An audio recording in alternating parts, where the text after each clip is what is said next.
The founder of Bulava, Darya Pach, is originally from Ukraine and has been living in the United States for the past 9 years. She says when Russia invaded her homeland, she knew she had to help. So she boxed some basic necessities and sent the package, as she put it, to nowhere. She wanted to send another one, but this time asked some friends to help. And at one point there were 12 of us, and we decided that this is the moment to organize a team that will not only just sell merch or just help Ukraine, but which will continue to help rebuild Ukraine. Bulava, which means maze or club in Ukrainian, is made up of a few volunteers originally from Ukraine who live in Washington and the surrounding area.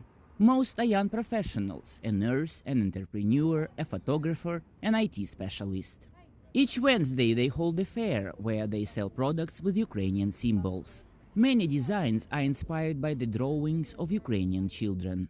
The group also holds large charity events to help targeted groups in Ukraine.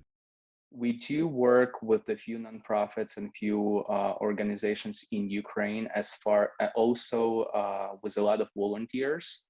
And since like a lot of big funds, Ukrainian funds, they help big organizations, so we're trying to fulfill the small orders and the small groups.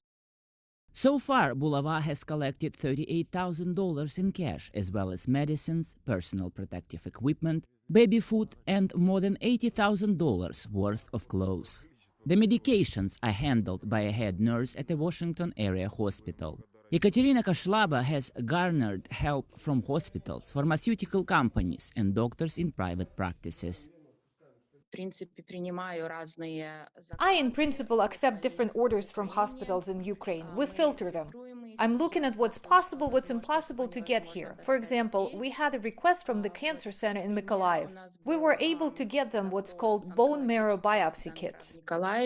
Bulava volunteers say as the war drags on, it has become more difficult to raise funds, so they're constantly looking for new ways to get help to those living through a war back home.